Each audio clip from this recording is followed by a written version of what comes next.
எல்லாருக்கும் வணக்கம். Welcome to Vaali நாள் புதினா சேனல். இன்றைக்கி நம்ம என்ன ரெசிபி பார்க்க போகிறோம்னா அவல் பாயாசம் எப்படி செய்ய போகிறோம் தான் பார்க்க போகிறோம்.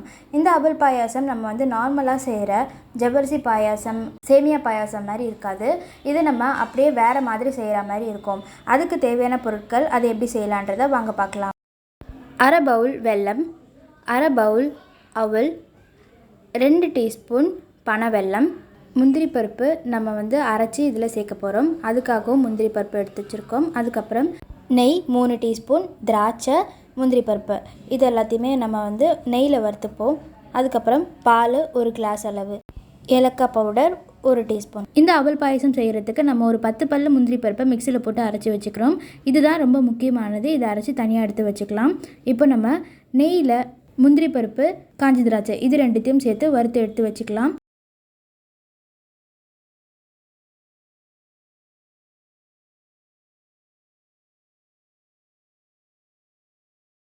முந்திரியை திராட்சையும் பொன்னிறமாக வறுத்தக்கப்புறம் அந்த நெய் மட்டும் விட்டுட்டு முந்திரி திராட்சையை மட்டும் நம்ம எடுத்து தனியாக வச்சுக்கலாம். ஏன்னா இந்த நெய்யில் தான் நம்ம இப்போது அவலில் போட்டு வறுக்க போகிறோம். இந்த அவலில் இந்த மாதிரி முந்திரி திராட்சை போட்டு வச்சுருந்த நெய்யில் நம்ம வறுத்தோம்னா இந்த அவலுக்கு நல்ல டேஸ்ட்டு கொடுக்கும். அவலை நெய்யில் போட்டு வறுக்கும்போது அந்த நெய் எல்லா அவல்லையும் நல்லா ஒட்டுற மாதிரி கலந்து விட்டுக்கோங்க. நல்லா ஒட்டினக்கப்புறம் ஒரு நிமிஷம் வரைக்கும் நம்ம ஸ்டவ்லேயே வச்சு கலந்து வச்சிடலாம். அதுக்கப்புறம் அதை எடுத்து தனியாக வச்சிடலாம். இப்போ நம்ம வெள்ளைப்பாகு செய்ய போகிறோம். இந்த வெள்ளைப்பாகு செய்கிறதுக்கு 1 டம்ளர் தண்ணியை நம்ம இதில் ஊற்றிக்கலாம். ஊற்றிட்டு நம்ம அரை பவுல் வெல்லமும் 2 டீஸ்பூன் பனை வெல்லமும் எடுத்துருக்கோம். அதனால 1 டம்ளர் அளவுக்கு தண்ணி ஊற்றிருக்கோம். உங்ககிட்ட பனை வெல்லம் இருந்துச்சுன்னா சேர்த்துக்கோங்க. அப்படி இல்லைன்னா கொஞ்சம் எக்ஸ்ட்ரா 1 ஸ்பூன் அளவுக்கு எக்ஸ்ட்ரா வெல்லத்துமே சேர்த்து கலந்துக்கோங்க. இப்போது வெள்ளைப்பாகம் ரெடி ஆகிடுச்சு. இது நம்ம தனியாக ஒரு பாத்திரத்தில் மாற்றி இது நம்ம ஃபில்டர் பண்ணி சேர்க்கணும். அதுதான் ரொம்ப முக்கியம். ஃபில்டர் பண்ணாமல் சேர்க்கக்கூடாது. இப்போ நம்ம அவல் பாயாசம் செய்கிறதுக்கு ஸ்டார்ட் பண்ணிடலாம். அவல் பாயாசம் செய்கிறதுக்கு நம்ம முதல்ல எடுத்து வச்சுருந்த 1 டம்ளர் பாலை சேர்த்துடலாம். சேர்த்துட்டு அவலையும் அதில் சேர்த்துடலாம்.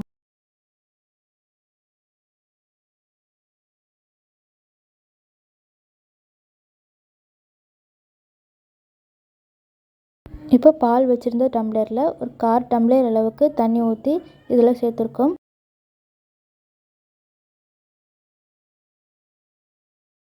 இந்த அவல் சேர்த்தக்கப்புறம் நம்ம 2 நிமிஷம் இல்லைன்னா 3 நிமிஷம் வரைக்கும் பால்லையே நல்லா இந்த மாதிரி கொதிக்க விடணும். இந்த மாதிரி கொதித்து வரும்போது நம்ம எடுத்து வச்சுருந்த 1 டீஸ்பூன் ஏலக்காயில் அரை டீஸ்பூன் நம்ம இப்போ சேர்த்துக்கலாம்.